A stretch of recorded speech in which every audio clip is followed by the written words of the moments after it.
Subscribers అందరూ కూడా మన ఫ్యామిలీ లాగా మనం అనుకొని మనం అన్నీ షేర్ చేసుకొని ఇప్పుడు ఏ సంతోషమైనా సరే ఏ దుఃఖమైనా సరే ఏదైనా కష్టమైనా సరే మీతోటి పంచుకుంటా నేను. ఇప్పటి నుంచి కాదు, చాలా సంవత్సరాల నుంచి నేను టిక్టాక్ నుంచి తర్వాత రీల్స్ ఇప్పుడు యూట్యూబ్ ఇవన్నీ నేను ఇంకా మీరే కదా అందరి లైఫ్లలో జరిగేటివే కదా ఈ విషయాలు. పర్సనల్ విషయాలు చెప్పుకోవాల్సిన అవసరం ఏంటి అని అంటే అది మా ఇష్టం. మేము మా సబ్స్క్రైబర్స్ తోటి మా ఫ్యామిలీ లాగా ఉంటారు కాబట్టి మేము షేర్ చేసుకుంటాము. మీకేం కష్టమవుతుంది?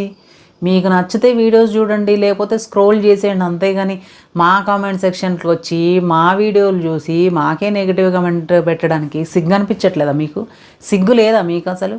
ఎన్నిసార్లు చెప్పాలి నెగిటివ్ కమెంట్స్ పెట్టొద్దని? మా ఇష్టం, మా ఛానల్, మా వీడియోస్ మేము పెట్టుకుంటాం. మాకు లేని ఇబ్బంది మీకేంటి? మా ఇంట్లో లేని అబ్జెక్షన్స్ మీరెవరు మాకు పెట్టడానికి?